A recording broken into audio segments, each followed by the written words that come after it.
Good evening to all students. Students, as per the date sheet issued by J&K State Board of School Education, your exams will start very soon. Students, your preparation is in last phase. As you know, this year the syllabus has changed than last year. So many students are confused at this time with some questions in mind, like pattern of the paper, from which chapter long answer will come and from where short answer and very short answer type question will come, what should be the length of my answers, form of very short answer type questions, and so on. So they have decided to take shortcuts like cram from solved paper, which is not good for them.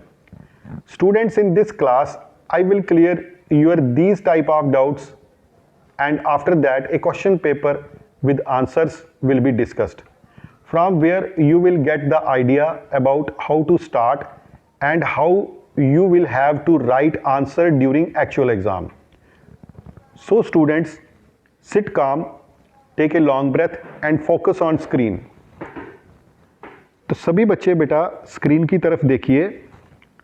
यहाँ पे screen पे left side पे आपकी दोनों books के नाम हैं, Indian constitution at work और दूसरी पॉलिटिकल थ्योरी।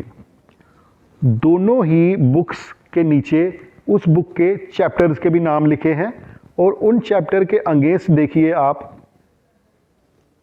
वो चैप्टर कितने मार्क्स का पूछेगा बोर्ड, वो भी लिखा हुआ है।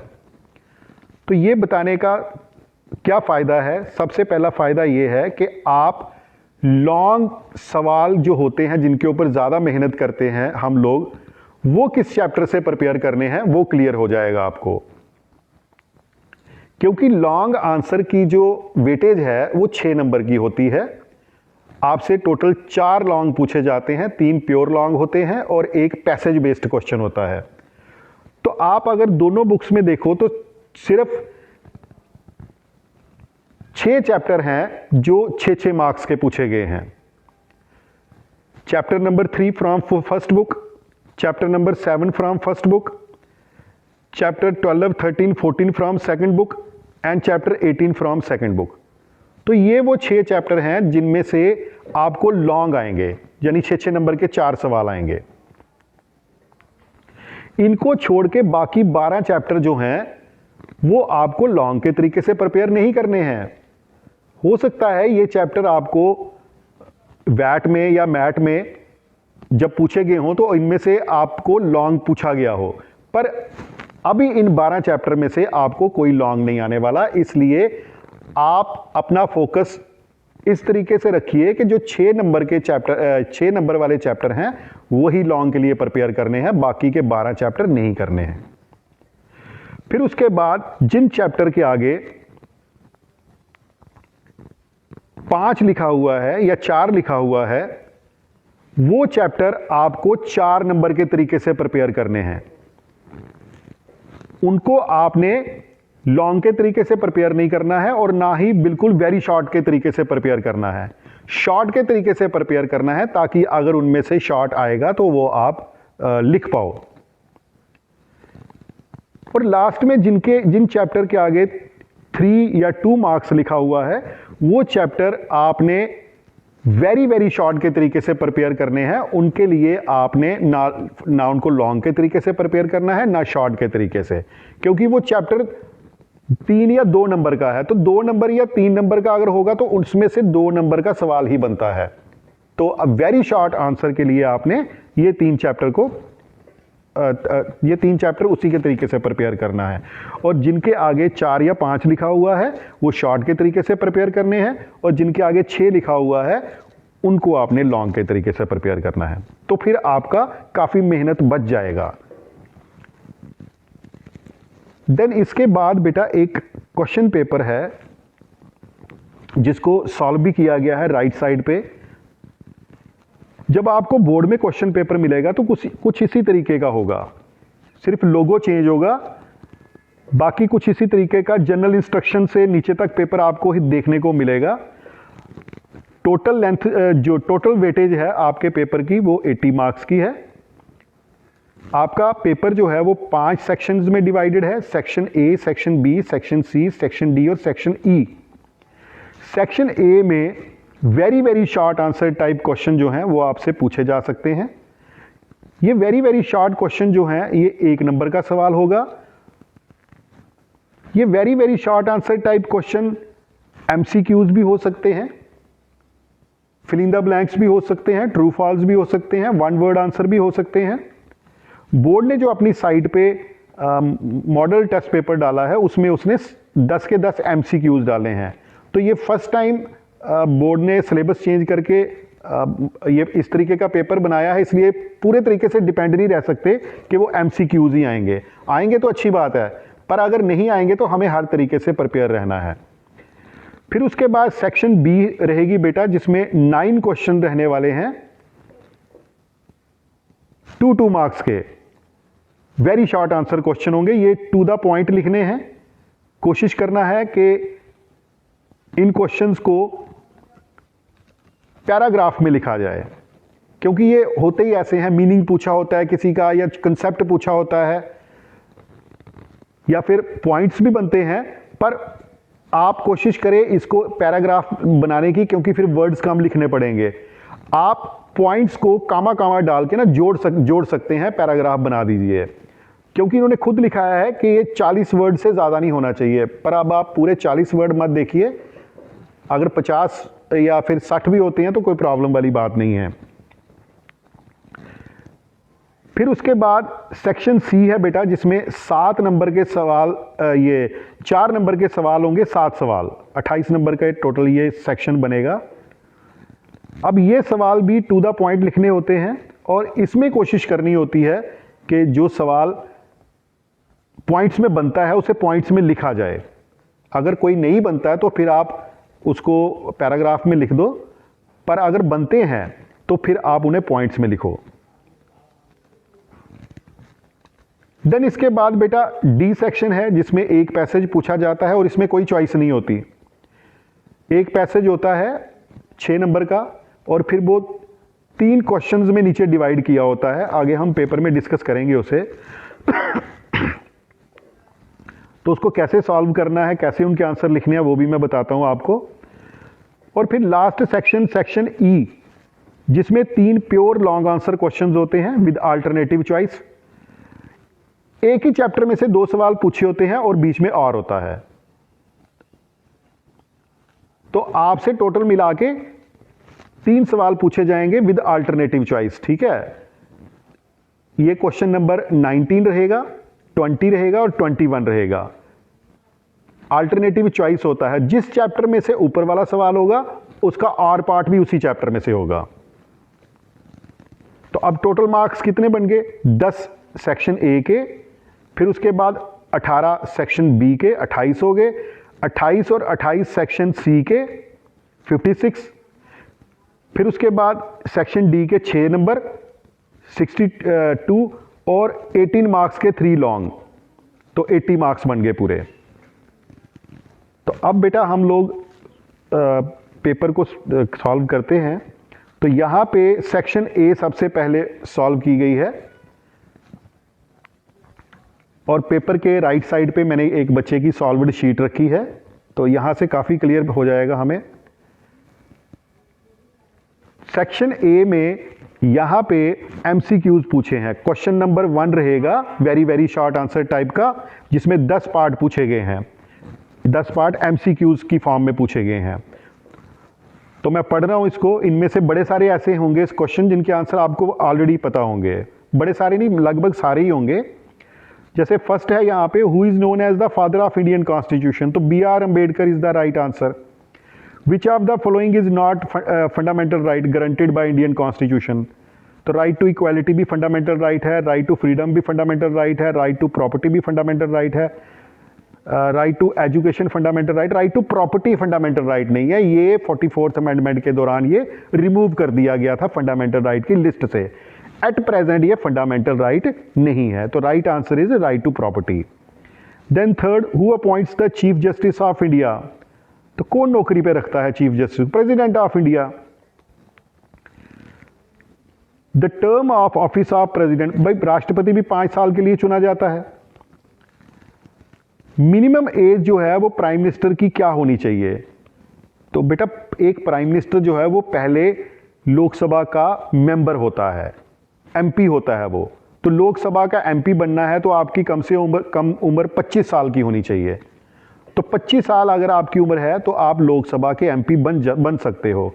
और फिर अगर आपको हाउस का मैंडेट है तो आप प्राइम मिनिस्टर बन सकते हो। तो 25 year is the right answer. Then इसके बाद बेटा which part of Indian constitution deal with directive principle of state policy, तो पार्ट 4 डील करता है। तो part 4 is right answer. Speaker of Lok Sabha को कौन इलेक्ट करता है, तो लोकसभा के जो मेंबर होते हैं वो इलेक्ट करते हैं अपने स्पीकर को। उसके बाद head of the state government in India, अब ऐसे तो head of the government prime minister होता है, अब यहां पे स्टेट भी बोला गया है, तो स्टेट के अंदर चीफ मिनिस्टर होता है।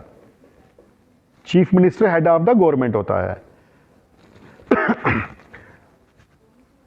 नेक्स्ट है what is the term office of vice president, तो वाइस प्रेसिडेंट भी 5 साल के लिए चुना जाता है। तो 5 year is the right answer.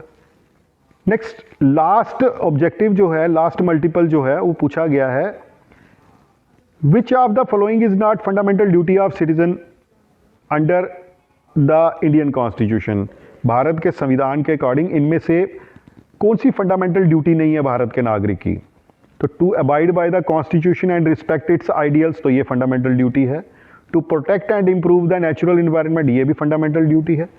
To promote harmony and spirit of common brotherhood amongst all people of India, ये भी फंडामेंटल ड्यूटी है। टू पे टैक्सेस रेगुलरली, ये फंडामेंटल ड्यूटी नहीं है। तो option D is the right answer. तो section A हो गया। अब इसके बाद सेक्शन बी में मैंने आपको बताया कि 9 क्वेश्चन रहेंगे 2 मार्क्स के, तो 18 नंबर का ये सेक्शन रहेगा। मेंशन भी है कि 40 वर्ड से ज़्यादा लंबा आंसर नहीं लिखना है, तो 50-55 भी हो जाए तो कोई प्रॉब्लम वाली बात नहीं है, मीनिंगफुल होना चाहिए। तो आप ज़्यादातर इसके आंसर जो हैं वो पैराग्राफ में लिखिए, फिर आपको ज़्यादा लंबा नहीं लिखना पड़ेगा। अब यहाँ पे पहला क्वेश्चन नंबर 2 जो है बेसिकली वो पूछा है प्रेम्बल ऑफ द कॉन्स्टिट्यूशन, तो वट करके पूछा है ना, तो वट करके तो अगर सिर्फ मतलब मीनिंग ही पूछ रहा है वो आपसे, तो मीनिंग के लिए आप पॉइंट्स पे नहीं जाएंगे, आप पैराग्राफ में ही जाएंगे, ठीक है। तो आपको पता है जैसे प्रेम्बल जो है वो फ्रेमवर्क है हमारे कॉन्स्टिट्यूशन का। हमारे कॉन्स्टिट्यूशन में जितनी भी चीज़ें डाली गई हैं ना, उसका वो एक बेसिक आइडिया है जो प्रेम्बल में लिखा हुआ है। तो जितना भी हमारा संविधान बना है वो उन्हीं जो वर्ड्स लिखे हैं प्रेम्बल के अंदर, उन्हीं को मद्देनजर रख के बनाया गया है। तो अब आप मटेरियल जो है वो यहां से देख सकते हैं इस सवाल का, मैं एक बार यहां से पढ़ रहा हूं, क्लियर हो जाएगा आपको। The preamble to the constitution is an introduction statement, मतलब ये हमारे संविधान का इंट्रोडक्शन है एक प्रकार का, जो बताता है कि इसमें क्या क्या रखा हुआ है। That outlines the fundamental purposes and principles of the document. It serve as the guiding framework, ये गाइडिंग फ्रेमवर्क की तरह काम करता है for interpreting the constitution provisions and emphasized the goals to establishing justice, ensuring domestic tranquility, providing for the common defense, promotion the general welfare and securing the blessings of liberty for the people। तो आप इतना material इस तरीके का लिख के आ जाओगे तो प्रेम्बल का मीनिंग आपने दे दिया, 2 नंबर मिल जाएंगे इसके, नहीं काट सकता इसके 2 नंबर, एक भी नहीं काट सकता इसमें। देन उसके बाद next question, what is the importance of election. तो इलेक्शन के इम्पोर्टेंस तो आपको काफ़ी पता है कि इलेक्शन का महत्व क्या है, इलेक्शन क्यों करवाए जाते हैं। तो आपके पास 6-7 पॉइंट आपको अभी भी याद आ रहे होंगे, तो आप उन 6-7 पॉइंट्स को लिख नहीं सकते, फिर लंबा हो जाएगा। आप क्या करोगे, जब आप लिखोगे एक पॉइंट पूरा लिख लोगे तो कामा डाल के उसके आगे दूसरे पॉइंट का हेडिंग, मतलब हर पॉइंट का हेडिंग जोड़ते जाओ आप, ठीक है। तो फिर पॉइंट आप 6-7 ही लिख रहे हो एक प्रकार के, पर कामा कामा डाल के जब आप लिख रहे हो तो वो ऐड होता जा रहा है। तो इस तरीके से आप ये सवाल लिख सकते हो। फिर उसके बाद जेंडर इक्वालिटी। जेंडर इक्वालिटी क्या होती है? लिंग समानता हिंदी में बनता है ये क्वेश्चन। तो ये भी कंसेप्ट पूछा है, 2 नंबर का पूछा है, तो ये भी आप पॉइंट्स में नहीं लिख सकते, आप पैराग्राफ में ही लिखिए। Then significance of Lok Sabha. तो लोकसभा का सिग्निफिकेंस क्या है, लोकसभा का महत्व क्या है, लोकसभा क्यों इतना इंपॉर्टेंट है, जो लोअर हाउस है वो इतना इंपॉर्टेंट क्यों है। तो ये इसके लिए भी आपके पास अच्छे खासे पॉइंट्स होंगे। ये आप पावर्स एंड फंक्शंस जो आपने किया था लोकसभा, वो आपके पास सवाल है, तो वहां से आप ये सवाल निकालोगे कि लोकसभा का बेसिकली काम क्या है। जो काम है वहीं से उसका इंपॉर्टेंस पता लगता है, तो यहाँ पे भी कामा कामा डाल के आप उसके कामों को जोड़ दो तो आपका बन जाएगा सवाल लोकसभा के सिग्निफिकेंस। फिर उसके बाद question number 6, list any 2 functions of chief minister. तो चीफ मिनिस्टर के वो सारे काम होते हैं जो नेशनल गवर्नमेंट में प्राइम मिनिस्टर करता है, तो स्टेट लेवल पे वही काम चीफ मिनिस्टर करता है, पर वो काम बड़े ज़्यादा हो जाएंगे, तो आप यहाँ पे भी कामा कामा डाल के आप जोड़ दो। अगर आप जरूर पॉइंट्स में ही लिखना चाहते हो उसको, तो फिर पॉइंट्स की लेंथ को छोटा कर दो, और अगर आपके पास 6-7 पॉइंट हैं तो 3 पॉइंट देके ख़त्म कर दो, क्योंकि सवाल सिर्फ 2 नंबर का है। इसके बाद जुडिशियल रिव्यू। तो जुडिशियल रिव्यू को डिफाइन करना है, मतलब मीनिंग ही देना है यहाँ पे, तो ये वाला भी आपका पैराग्राफ ही बनेगा, ठीक है। और ये बड़ी बार आपने लिखा है इसके बारे में। देन बेटा नेक्स्ट क्वेश्चन, सोशल जस्टिस। यहाँ पे भी मीनिंग लिखना है। सोशल जस्टिस क्या होता है, आपको सिर्फ मीनिंग देना है, करैक्टरिस्टिक्स वगैरह नहीं पूछे हुए। अगर आपने करैक्टरिस्टिक लर्न किए हैं तो करैक्टरिस्टिक जोड़ के ही आप इसका मीनिंग दे दो थोड़ा सा, तो बन जाएंगे 2 number. Next question, define citizen. तो सिटीजनशिप की डेफिनेशन देनी है आपने।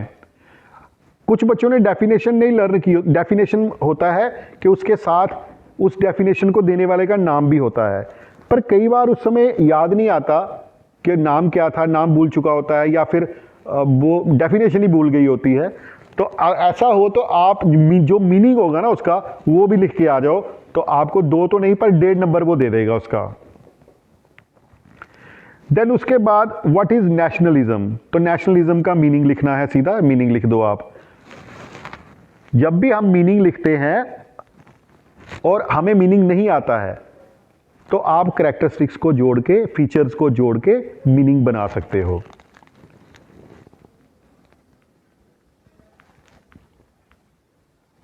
देन सेक्शन डी, जो सबसे ज्यादा कॉम्प्लिकेटेड सा सवाल होता है, वो पैसेज बेस्ड क्वेश्चन होता है, क्योंकि ये एक ऐसा सवाल होता है जो हम वैसे लर्न करके नहीं गए होते जैसा वहां पे सवाल आते हैं, और इसको सही ढंग से वही बच्चा कर पाता है जिसने ऑफलाइन और ऑनलाइन क्लासेस जो हैं वो सारी अटेंड की हो, बड़े तरीके से ऑनेस्टी से की हो, अच्छे से पढ़ा हो उनको, उसी को उसके बीच का मटेरियल क्या है वो समझ में आता है। और जिस बच्चे ने सारी क्लासेस अटेंड नहीं की होती हैं, हो सकता है जिस दिन वो क्लास पढ़ाई गई वो बच्चे ने वो क्लास अटेंड नहीं की, हो सकता है वो ऑनलाइन क्लास चल रही थी और बच्चे ने वो क्लास नहीं पढ़ी, तो वो बच्चे को बीच की कहानी नहीं समझ में आएगी कि वो क्या लिखी हुई है। तो ऐसे में फिर क्या किया जाए, छोड़ दिया जाए पैसेज को किसी भी कीमत पे छोड़ा नहीं जा सकता। अगर तो आपने अच्छे तरीके से पढ़ा है तो आपको पता चल जाएगा पढ़ने के बाद कि वो क्या मटेरियल उसके बीच में है। फिर वो थोड़ा बहुत अगर उसे लिखना आता है तो वो उसके आंसर बड़ी आसानी से दे सकता है, पर अगर नहीं आता है तो फिर क्या किया जाए, या नहीं पढ़ा अच्छे तरीके से तो फिर क्या किया जाए। तो फिर ये किया जाए कि आप उसी समय पैसेज को अच्छे से पढ़ो और फिर सवालों को पढ़ो और देखो कि पैसेज में से कौन सी लाइन उस सवाल का आंसर हो सकती है, तो वही लाइन को आप आंसर के रूप में लिख के आ जाओ। जैसे ये जब आप पैसेज पढ़ रहे हो तो यहां पे लोकल गवर्नमेंट की बात की गई है और ये दो स्टेटमेंट हैं। ये स्टेटमेंट कहीं ना कहीं आपने पढ़ा होगा इन स्टेटमेंट्स के बारे में, तो ये महात्मा गांधी के दिए हुए स्टेटमेंट्स, तो पहला क्वेश्चन ही वो पूछा है उन्होंने, who has given these statements, तो यहां पे Mohandas Karamchand Gandhi has given these statements. फिर उसके बाद दूसरा क्वेश्चन उसने पूछा है, what is the meaning of independence of India in the given passage. तो इस पैसेज की थर्ड लाइन में देखो मोहनदास करमचंद गांधी जो थे उनका क्या मतलब था ट्रू इंडिपेंडेंस से, तो ट्रू इंडिपेंडेंस से इसका आंसर बनेगा आपका। तो true independence would be achieved when every individual, especially marginalized and disadvantaged, can actively participate in and benefit from the country's progress and development। तो यही सवाल पूछा है, what is the meaning of independence of India in the given passage. फिर उसके बाद third question पूछा है, who has given the power to manage village affairs and for what purpose. तो इसका आंसर जो है वो सेकंड पैराग्राफ में अगर आप देखो तो सेकंड लाइन में लिखा हुआ है, जहां ensuring that local communities have the power to manage their own affairs and work towards their own development. तो ये इसका आंसर बन जाएगा। तो आपको 6 नंबर तो नहीं मिलेंगे अब इन आंसर्स के, पर आपको 4.5 या 4.5 नंबर दे देगा आपको इन सवालों के। और अगर आप 8 भी जानते हो लिखने का, तो पैसेज पढ़ने के बाद आप अंडरस्टैंडिंग के बेस पे थोड़ी लेंथ देके तो 6 में से 6 भी ले सकते हो। देन सी सेक्शन पे चलते हैं। सी सेक्शन में मैंने आपको बताया कि यहां पे वो 7 क्वेश्चन पूछेगा आपको 4-4 नंबर के। तो यहां पे भी आपने टू द पॉइंट ही लिखना है, थोड़ा सा आप इंट्रोडक्शन बनाओ अगर बनता है तो, पर अगर नहीं बनता है तो भी आप मीनिंगफुल पॉइंट्स लिख के या मीनिंगफुल पैराग्राफ लिख के आप उतने वर्ड्स दे दो जितने रिक्वायर्ड हैं। तो यहाँ पे 100 to 120 वर्ड्स जो हैं वो सफिशेंट रहते हैं। अगर पॉइंट्स में बनते हैं ये सवाल तो ज़रूर लिखने चाहिए, और 5 या 6 पॉइंट्स लिख के आप उसका आंसर ख़त्म कर सकते हो। और अगर नहीं बनते हैं, पॉइंट्स में नहीं बनते हैं, तो फिर आप उसको पैराग्राफ में लिखो। जैसे यहाँ पे question number 11, explain the concept of judicial activism. तो कंसेप्ट पूछा है, ये पैराग्राफ में बनेगा, ठीक है। पर यहाँ पे अगर आप देखो तो उतना लेंथ नहीं है जितना होना चाहिए, तो जुडिशियल एक्टिविज्म लंबा है। मान लो आपके पास मीनिंग इतना ही है उसका जुडिशियल एक्टिविज्म का, तो आप बताओ कहां कहां से हमें दिखता है जुडिशियल एक्टिविज्म, तो वो जोड़ सकते हो आप नीचे। फिर आप 2-3 पॉइंट्स नीचे ऐड करके सवाल की लेंथ बना सकते हो। इतनी लेंथ के आपको 4 नंबर नहीं मिलने वाले, ठीक है, आपको थोड़ी लेंथ बढ़ानी पड़ेगी। फिर उसके बाद question number 12, distinguish between fundamental rights and directive principle of state policy. ये आपने बड़ी बार सवाल लिखा भी है पेपर में, क्लास में मैंने अभी लिखवाया है ये आप बड़ी बार सवाल। जब भी डिस्टिंग्विश का क्वेश्चन आता है तो आप थोड़ा सा दोनों के बारे में बताओ, लेफ्ट और राइट जिसको आप लिखने वाले हो ना। जैसे यहाँ पे फंडामेंटल राइट, थोड़ा फंडामेंटल राइट के बारे में बताओ, थोड़ा डायरेक्टिव प्रिंसिपल के बारे में बताओ, और उसके बाद नीचे जब डिफरेंस लिखते हो तो बीच में सेंटर में लाइन लगाओ, ठीक है। एक मतलब कि एक ही पॉइंट में दोनों को ऐड मत करो, बीच में लाइन लगाओ। एक तरफ जैसे फंडामेंटल राइट लिखोगे तो दूसरी तरफ डायरेक्टिव प्रिंसिपल लिखोगे, तो दोनों के बीच का अंतर जो है वो वहां से समझ में आना चाहिए। तो एटलीस्ट 5 पॉइंट्स जो हैं वो रिक्वायर्ड हैं। अगर आप ऊपर थोड़ा सा मीनिंग भी देते हैं तो फंडामेंटल राइट और डायरेक्टिव प्रिंसिपल्स का भी, उसके बाद 5 पॉइंट आपको एटलीस्ट लिखने पड़ेंगे, तब जाके इसके 4 नंबर मिलेंगे।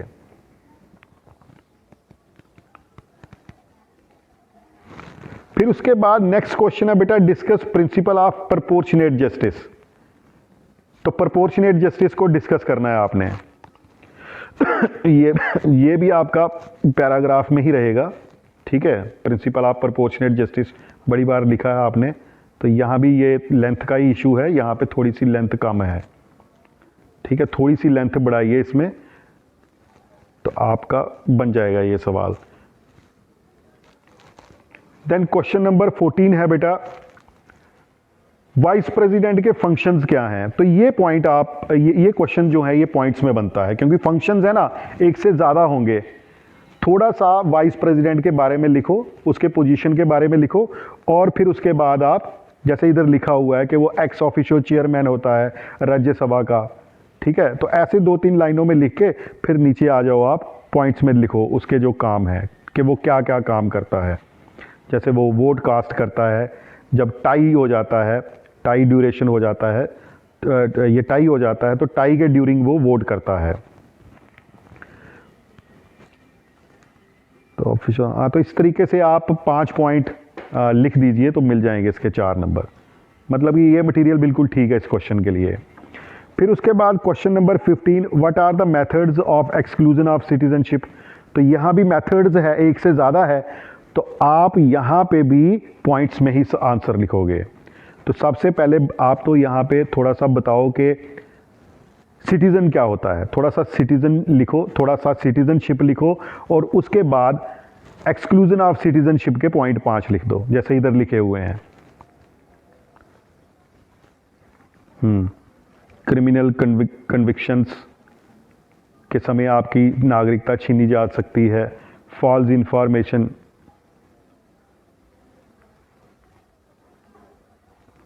तो उसमें भी छीनी जा सकती है। फिर उसके बाद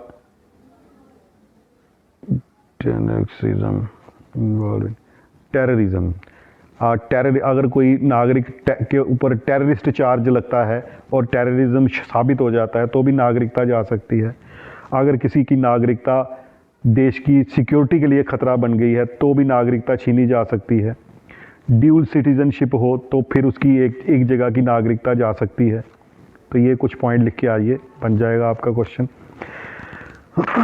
नेक्स्ट 16th क्वेश्चन है बेटा, how does state enable and obstruct right.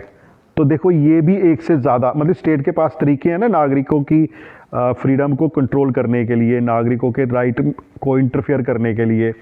तो कौन से तरीके हैं, ठीक है, कैसे कर सकती है, किन परिस्थितियों में कर सकती है। तो वहाँ पे पॉइंट्स बड़े आसानी से बनेंगे आपके, ठीक है। तो ये आप पॉइंट्स बना लीजिए, जैसे यहाँ पे पॉइंट लिखा हुआ है। लेजिस्लेशन एक तरीका है, लॉ बना के कंट्रोल कर सकती है। जुडिशरी के द्वारा कंट्रोल किया जा सकता है नागरिकों के अधिकारों को। इन्फोर्समेंट के द्वारा किया जा सकता है। पुलिस, जैसे पुलिस हमें कंट्रोल करती है, तो पुलिस के द्वारा। एजुकेशन एंड अवेयरनेस के द्वारा भी लोग फिर खुद ही सुधर जाएंगे। फिर इंटरनेशनल ट्रीटीज़ के द्वारा कंट्रोल किया जा सकता है, ऑब्स्ट्रक्ट किया जा सकता है राइट्स को। तो ये पॉइंट लिखिए। अब यहाँ पे सिर्फ 5 पॉइंट लिखे हुए हैं, 5 पॉइंट सफिशेंट हैं, पर अगर आपको इसके 4 नंबर लेने हैं तो आपके पॉइंट्स का जो कंटेंट है वो थोड़ा कम लग रहा है, आपको थोड़ा बढ़ाना पड़ेगा। या तो आपके पास ऊपर लिखने को होता है ना, तो आप उसमें ऐड कर लेते हैं। तो आप यहाँ पे पॉइंट्स का लेंथ बढ़ाइए थोड़ा सा। देन लास्ट क्वेश्चन जो है सी सेक्शन का, discuss the right to self determination in detail. तो ये पूरा पैराग्राफ में क्वेश्चन बनेगा, ये राइट टू सेल्फ डिटर्मिनेशन। यहाँ थोड़ा कम है, यहाँ पे मटेरियल ऐड करना पड़ेगा, यहाँ पे थोड़ा कंटेंट ऐड कीजिए तो बन जाएगा ये भी। देन लास्ट सेक्शन है सेक्शन ई। सेक्शन ई में मैंने आपको बोला कि 3 सवाल रहने वाले हैं, क्वेश्चन नंबर 19, क्वेश्चन नंबर 20 और क्वेश्चन नंबर 21। तीनों क्वेश्चन में अल्टरनेटिव चॉइस रहने वाला है। जिस चैप्टर का ऊपर वाला पार्ट होगा और वाला पार्ट भी उसी चैप्टर में से होगा। जैसे क्वेश्चन नंबर 19 ये पूछा गया है रिप्रेजेंटेशन, इलेक्शन एंड रिप्रेजेंटेशन में से, 3rd चैप्टर में से। यूनिवर्सल एडल्ट फ्रेंचाइज क्या होता है और इसके मेरिट और डीमेरिट बताइए। और इसका आर पार्ट भी उसी चैप्टर में से पूछा गया है, functions of election commission of India, composition and function of election commission of India. अब ऊपर वाला पार्ट पहले हम देखते हैं। यहाँ पे आपको किस तरीके से लिखना है। एक तो बेटा आपको इंट्रोडक्शन बनाना है। इंट्रोडक्शन क्या होता है? इंट्रोडक्शन होता है वो पार्ट जो सवाल में नहीं पूछा गया, आप सवाल तक पहुंचाने के लिए वो चीज़ लिखते हो। जैसे अब यहाँ पे यूनिवर्सल एडल्ट फ्रेंचाइज लिखा गया है, तो आप कॉन्स्टिट्यूशन को कहीं ना कहीं ऐड करो, ठीक है, कि कॉन्स्टिट्यूशन में ये चीज़ डाली गई थी, कहाँ पे डाली है वो चीज़ मेंशन करो। उसके बाद आप यूनिवर्सल एडल्ट फ्रेंचाइज के बारे में लिखो, या फिर आप पीछे ऐड कर सकते हो कि फ्रेंचाइज क्या होता है, वोट देने का अधिकार क्या होता है, और फिर उसके बाद यूनिवर्सल एडल्ट फ्रेंचाइज लिखो। जब यूनिवर्सल, यहां पे सिर्फ यूनिवर्सल एडल्ट फ्रेंचाइज लिखा हुआ है, पीछे इंट्रोडक्शन कुछ भी नहीं है, तो वो लिखना पड़ेगा आपको। फिर उसके बाद अगले पार्ट में पूछा है मेरिट एंड डीमेरिट। यहां पे 6 नंबर के सवाल में 2 नंबर का यूनिवर्सल एडल्ट फ्रेंचाइज है, 2 नंबर का मेरिट है और 2 नंबर का डीमेरिट है। पूरे के पूरे 6 नंबर लेने हैं तो आपको इंट्रोडक्शन और कंक्लूजन के साथ इसको लिखना पड़ेगा। और अगर उसके बिना आप पूरा लिख के आते हो यूनिवर्सल एडल्ट फ्रेंचाइज, मेरिट और डीमेरिट, तो आपको 5 नंबर मिलेंगे ज़्यादा से ज़्यादा। तो कम से कम 4 मेरिट और 4 डीमेरिट जोड़ो यहां पे। यूनिवर्सल एडल्ट फ्रेंचाइज के साथ 4 मेरिट और 4 डीमेरिट आपको जोड़ने होंगे, और फिर उसके बाद कंक्लूजन लिखना होगा, फिर जाके आपको 6 नंबर मिलेंगे। तो जैसे यहाँ पे मेरिट बताया हुआ है यूनिवर्सल एडल्ट फ्रेंचाइज का, इंक्लूसिविटी है, इक्वलिटी है, डेमोक्रेटिक पार्टिसिपेशन है ये एक प्रकार की, अकाउंटेबिलिटी होती है, जो सरकार बनती है वो अकाउंटेबल होती है।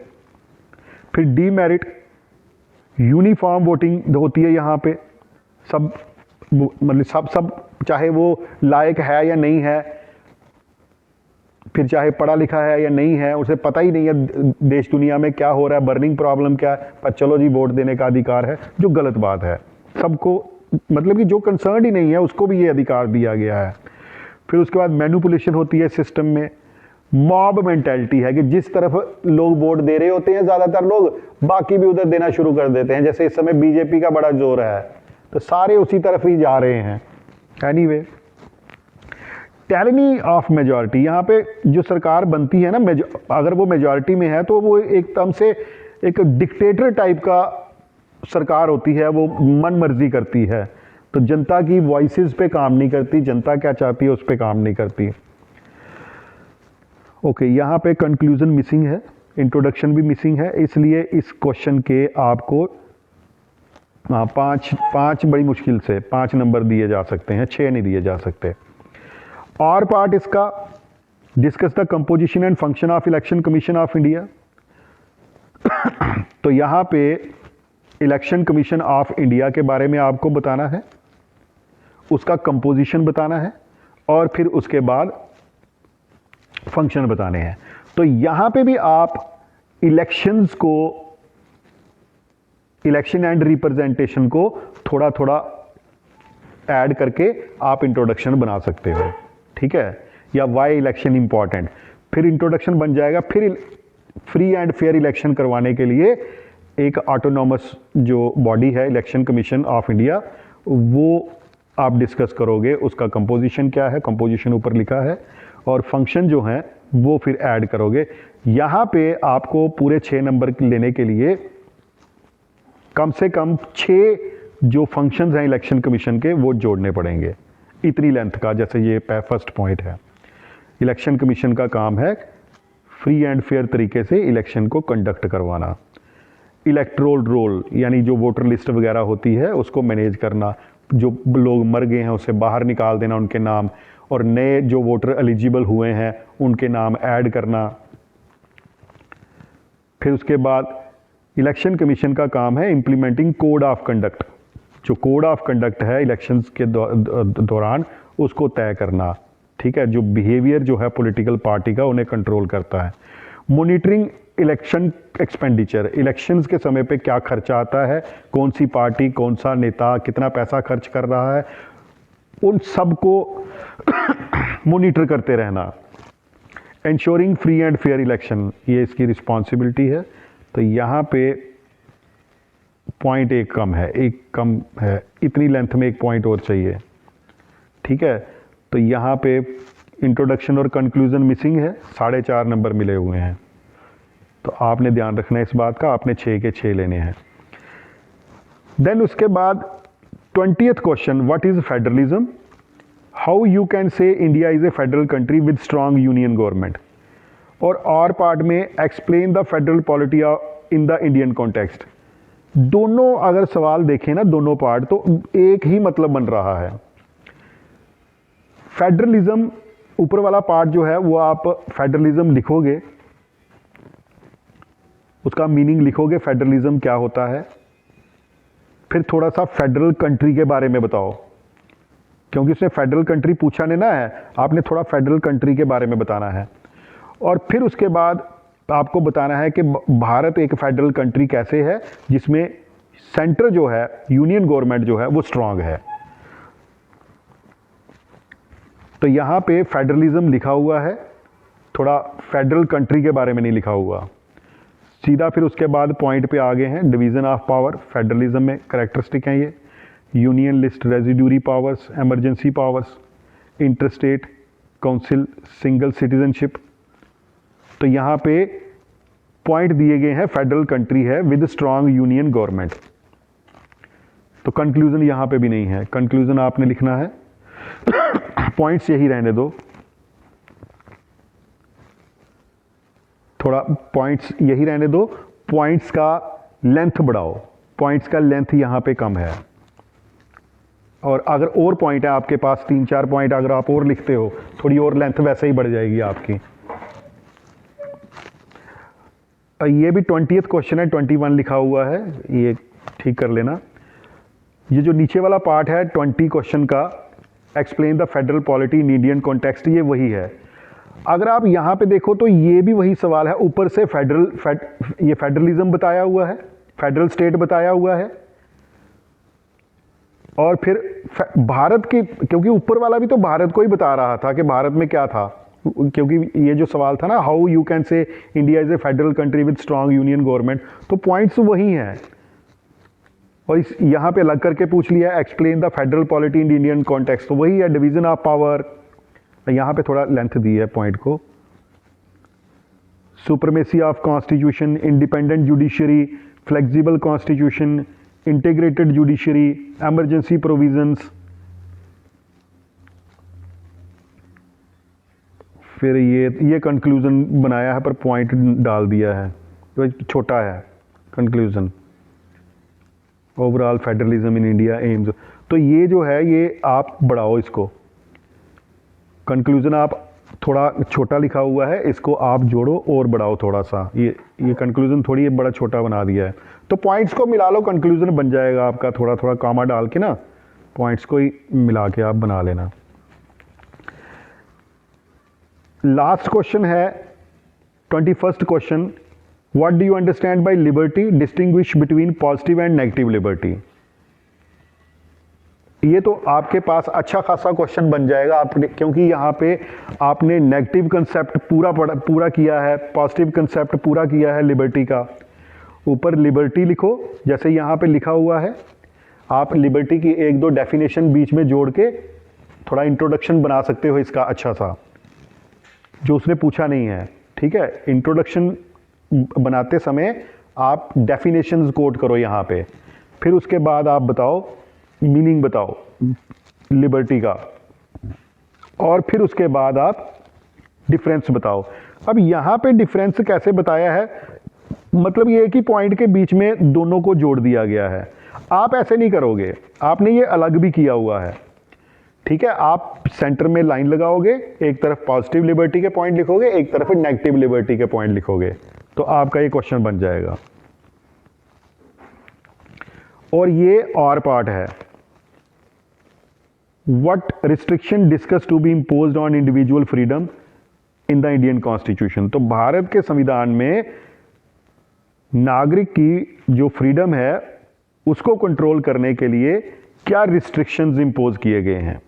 तो रीजनेबल रिस्ट्रिक्शंस, ठीक है। तो ये थोड़ा सा इंट्रोडक्शन बनाया है यहाँ पे, पर थोड़ा सा छोटा बनाया है। तो नीचे reasonable restrictions, security of the state, अगर देश की सुरक्षा की बात है तो ऐसी परिस्थिति में रिस्ट्रिक्शन लगना चाहिए। पब्लिक ऑर्डर, जनता में एक व्यवस्था बनी रहे, सब जो है हर एक काम जो है वो स्मूथली चले, कोई डिसऑर्डर ना आए। तो ऐसी अगर उसके लिए ज़रूरी है नागरिक की किसी फ्रीडम को रोकना, रिस्ट्रिक्शन लगाना, तो लगाए जा सकते हैं ऐसी परिस्थिति में। डिसेंसी ऑफ मोरालिटी, अगर आम जनता, आम समाज में जो मोरालिटी है उसको नुकसान हो रहा है किसी की वजह से, तो संविधान कहता है वहाँ पे उसकी फ्रीडम पे रिस्ट्रिक्शन लगाई जा सकती है। कंटेम्प्ट ऑफ कोर्ट, अगर न्यायालय की तौहीन, मतलब कोर्ट की तौहीन, अदालत की तौहीन किसी आदमी की वजह से होती है तो उसकी लिबर्टी को, उसकी फ्रीडम को रिस्ट्रिक्ट करना बड़ा ज़रूरी है। डिफेमेशन, अगर किसी की फ्रीडम डिफेमेशन का कारण बनता है किसी आदमी की या किसी ग्रुप की या फिर देश की, तो ऐसे में उसकी फ्रीडम को छीना जा सकता है। इंसाइटमेंट ऑफ ऑफेंस, रिस्ट्रिक्शन जो है वो लगाई अगर कोई ऑफेंस ही कर दे, कोई मतलब कि क्रिमिनल ऑफेंस कर दे या उसके लिए कोई उत्साहे, तो ऐसी परिस्थिति में भी उसकी लिबर्टी, फ्रीडम को रिस्ट्रिक्ट किया जाना चाहिए। अगर किसी की फ्रीडम को आप छीन के देश के रिश्ते जो हैं दूसरे देशों के साथ सुधार सकते हैं, अच्छे बना सकते हैं, तो उसकी फ्रीडम को छीना जा सकता है, संविधान ये भी कहता है। पब्लिक हेल्थ, आम जनता जो है उसकी सेहत का अगर मसला है, तो जैसे अभी कोरोना आया था तो सबकी फ्रीडम को छीन लिया गया था, सबको बोला गया था कि आप घरों में रहो, क्योंकि वो पब्लिक हेल्थ का इशू था। तो अगर ऐसा कुछ भी होता है किसी मतलब कि जनता में, लोगों में उनकी जो सेहत है उनको फ़र्क पड़ सकता है, हेल्थ को फ़र्क पड़ सकता है, तो ऐसी परिस्थिति में संविधान कहता है कि वो लिबर्टी को रिस्ट्रिक्ट करना चाहिए। इंटरेस्ट ऑफ जनरल पब्लिक, अगर आम जनता जो है उसके हित में, उसके लाभ में ये है कि किसी की फ्रीडम को रिस्ट्रिक्ट किया जाए, तो वो संविधान कहता है ये कर देना चाहिए। अब इस क्वेश्चन में पॉइंट तो अच्छे लिखे हैं, पॉइंट तो 10 लिखे हैं, पॉइंट ठीक है, पर इस क्वेश्चन में हम क्या देख रहे हैं, इंट्रोडक्शन थोड़ा था, पॉइंट सफिशिएंट है, पर कंक्लूजन मिसिंग है।